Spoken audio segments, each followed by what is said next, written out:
Buddy, it's Friday morning movie reviews. The year is ending.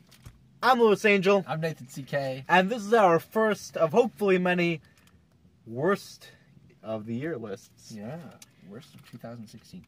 You saw how many movies this year? 80 something? Not 80, I saw 78. I saw 120 movies of the year. These are our 10 worst.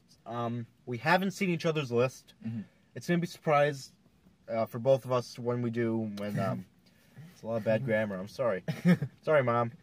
You want to start this off? Let's do it. All right. I'll start with my number 10 worst movie of 2016. Rock, paper, scissors or something. Who goes first? All right. Or do you want to? Or do you want to do that All right, for the let's do rock, last paper, one? scissors. Let's do rock, paper, scissors. Okay. Are we doing shoot, right? Rock, Rock, paper, scissors, shoot. Rock, paper. No. Rock, paper. X-Men Apocalypse is my number 10 worst movie of the year. You had Days of Future Past, which was great. Mm-hmm. First Class, which was great. You have this new cast, and wow, what a mess of a movie. Oscar Isaac just is boring as hell. Magneto murders a billion people at the end of the movie. It's no fun. It's stupid. It knocked Suicide Squad. You were this close. You got saved by the X-Men. But man, X-Men's a bad movie. That's my number 10. Number 10. Number 10 for me is Angry Birds. That movie gave me a headache. I recently saw this over Christmas on Netflix. And I'm sorry. I actually wanted to see this in theaters for, I don't know why. I did like some theaters. But after I saw it, it's just so, oh my god, it's just so weird. It gave me a headache. And I remember it being really loud. Yeah, it was really loud, and I mean, you get the sense, like, you don't need to keep making these movies or these games into movies. It's really pointless. And that's why they're doing so, World of Warcraft is not a good movie, but it wasn't on my list. I saw Assassin's Creed that just recently came out, and it's doing absolutely horrible. It's just pointless, and it's not a good movie. You love some of these characters. I watched it with my mom, and she's like, "Oh, this is so cute." Like, no, but you don't. It felt straight to DVD. It was just, right? Yeah, and that's why. All right, that's your number 10. Netflix, my number 9 is the only movie I walked out of this year. Bad Moms. Oh, same. We were there together. Yay. Not funny. Not entertaining. Just bad. Just really we walked bad. Out of that movie. I did not enjoy myself at all watching Bad Moms. And here's the thing you're going to notice about my list if you're like a real movie guy. A couple of my movies are rated positive or fresh on Rotten Tomatoes. Really? And I just don't understand. Yeah, same. Yep. How many people how many critics especially could enjoy this movie? I thought Bad Moms was just awful. It was just so bad. And, I mean, the acting, like Mila Kunis, she was just on autopilot, basically. Yeah, and just these moms just, like, forcing... Going bad. And here's the thing, it wasn't even moms going bad. It was like trying to be like a guy comedy, but with girls. It was like a old Mean Girls or something. They're not that old. They're only what? 30s, 40s? Jay Leno? All right, what's your number 9? That's my number 9. Bad Moms? Yeah, same. Okay. Same. Oh, okay. Yeah. Oh, yeah. Well, my number 8. We're so prepared on this show. My number 8, worst film of 2016, bored me. I thought it was going to be great. No magic at all in Fantastic Beasts and Where to Find Them. I thought this you movie hated was, that movie. I hate this you movie. Hated that. It's awful. You can see my rant on the review. How do you make a Harry Potter movie with no magic in it at all? There's no fun to be had. You have Eddie Redmayne, an Oscar winner. I love it. He does like a chicken dance to attract a magic hippo. And I'm like, this is garbage. This is utter crap. I hate you, Fantastic Beasts. I do not want to know where to find you. We should post a link under link to it's down there right now. What's your number 8? Number 8 is Medea. And Alright. it's funny. I mean, that's why it's a little higher up. I had fun through this movie, and there's jokes that land, but I mean, it's the same thing. If you had seen Madea movies before, it's kind of the same thing. Tyler Perry is and he's trying to be this dad, and it's just and just the It's acting not good is writing. The whole the writing is I'm gonna jump in because it's my number 7. okay. The writing, it's just they shot the thing in a week. Wow. Do you honestly think you're That gonna get the something's best good take, out- or you're gonna get the no. best work possible after a week? Yeah. That to me is that's a cash grab right there. Right. And Madea made me laugh like once or twice, Yeah. but the rest of the movie, it's just garbage. So that was my number 7. What's the next one on your list? What was your number 8? My number 8 was Fantastic Beasts. Oh yeah. Okay. And my number 7 is Medea. What's after Medea? X-Men. So I'm way lower Really? than you. You did not like I'm way lower than. There was absolutely no reason for Apocalypse. Apocalypse to be. He was so strong. He didn't even need the 4 Horsemen. They made them. Oh, I forgot about you them. know, they were bad. The 4 Horsemen, like. If you're a god, why do you need the first 4 mutants you find instead of the best? You just find the first 4. And then he got so big he could tap something. And Do you remember his explode, magic? and His he had- killer sand? His sand that just goes through people's necks and they die. fucking wrap it around you and you die. And then he does it like once in the building- whole movie. Oh my goodness! Why? And then he becomes big. Yeah. He turns big. He's a god. And he's boring. And you need and then you need 4 other people. Oh my goodness! That's your number 7. Time for my number 6. I will never go back to Jack Reacher 2. Never go back. This was like a really bad 90s action movie, complete with a slow-mo fight at the end and everything. Jack Reacher might have a daughter. It's not his daughter, and she's a bad actress. Find a new hobby. It's your number 6. Well, from the trailer, it seemed Oh my god. No. a little bit. I remember at like, the oh, you're beginning. gonna pick up that call, and then I wish it was me from the future. Don't see Jack Reacher. Him and Colby Smulders, zero chemistry. Oh no! No chemistry at all. And I don't think Tom Cruise ever phones it in, but I feel like he knew this is bad. He knew it was a bad movie. So he knew it was just kind of not work. Oh, It was not going to be good, and even if he gave it his all, nothing can save a bad script. Do you think it was him being forced into doing a 2? Is there going to be a 3? I don't. I hope I hope he never goes back to cinemas. I hate you, Jack Reacher. I hope you die. I want him to die, right? Because look, I love Tom Cruise. I will love him forever. The man hung himself on the outside of an airplane for moviegoers, for his fans. That's how much he loves you, and I love you for that. But I wanted your character to die so bad at the end of the movie, so I would never have to go back. You might go back again. I hope not. So that was my number 6. My number 6 was Ghostbusters, and I Ghostbusters. I wanted to like this movie, and maybe that's because I need to see it Expectations? one more time. Expectation? No, I didn't really have that many expectations, but it was just there was one thing that I'm pretty sure I explained in the review, that there was this guy talking behind me the whole time. I was just so thrown off by everything he did, every little.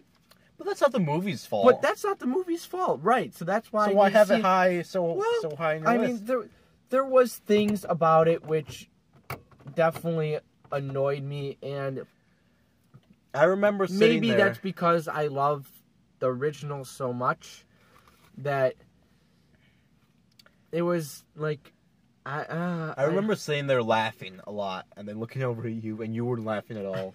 It's like when we saw number 5, Star Trek Beyond. No, I didn't like Star Trek Beyond.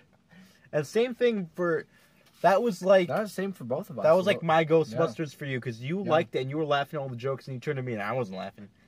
So your number 6 was Ghostbusters. Yeah. It's time for my number 5, Tarzan. I just flipped off the camera. You didn't even see it. I hope that's the thumbnail.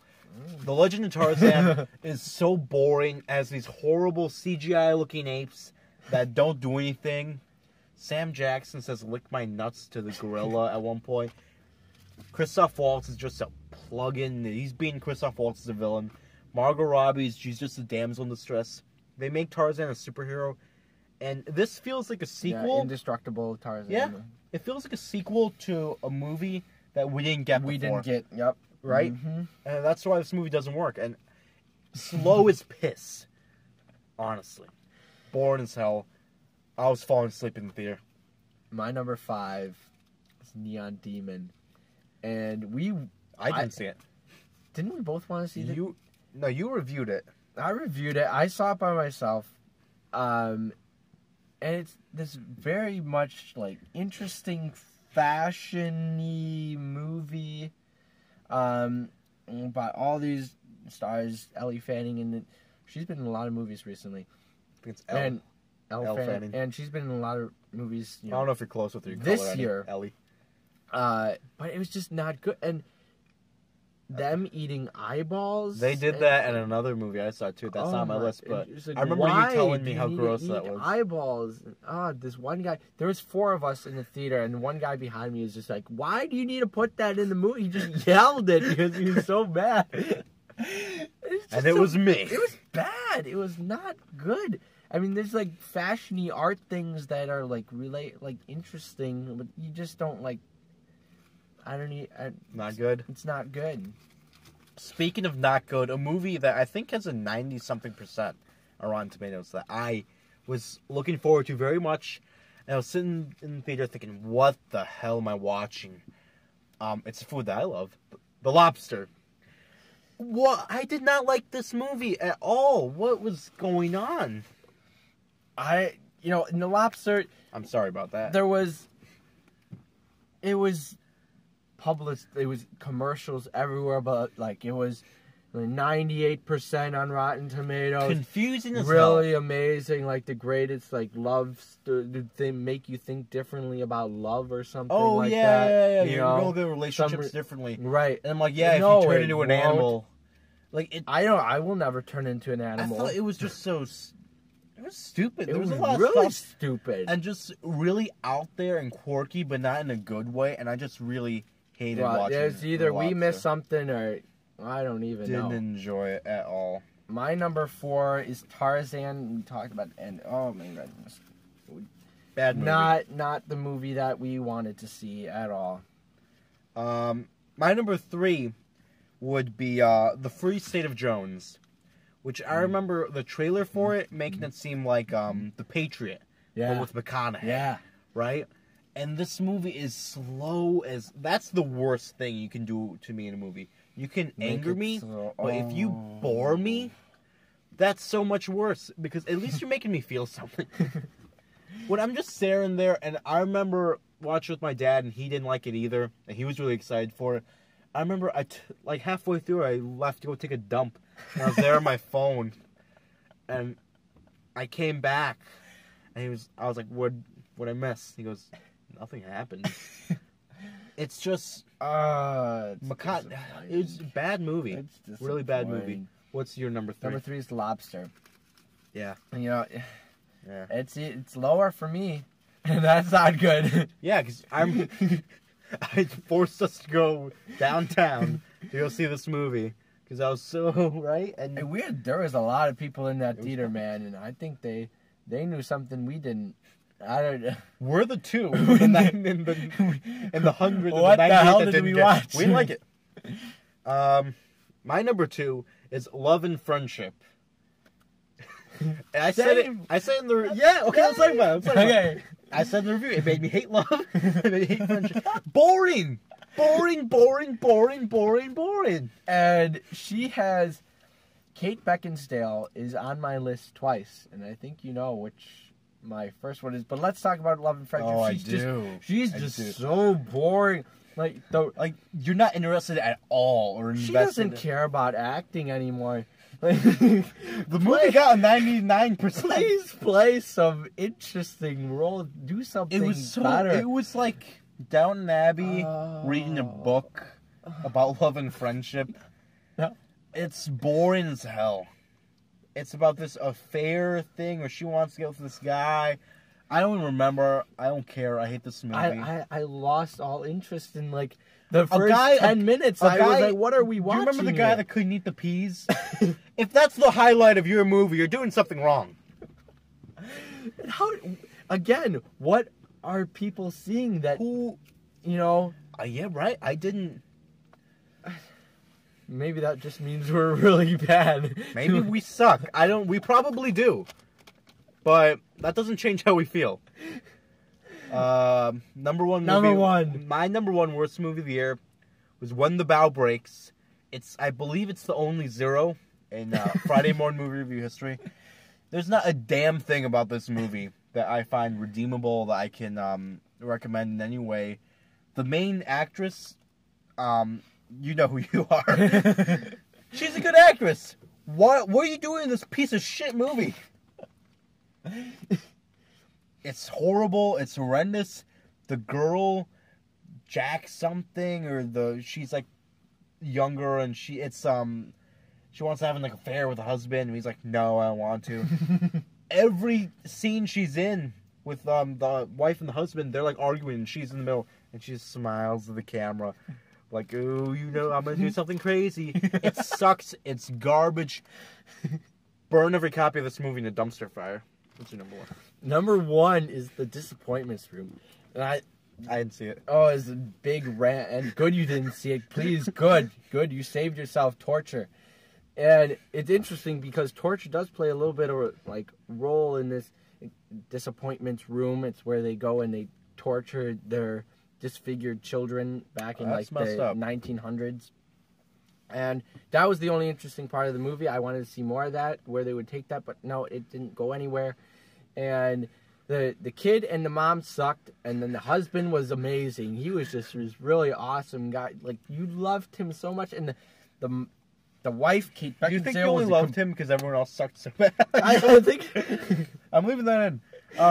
I remember my dad saw that with my mom, right? And I'm like, don't see that. I'm like, Nathan gave it a 0.4. And he saw it and he came back. He goes, your friend Nathan, he was too high on it.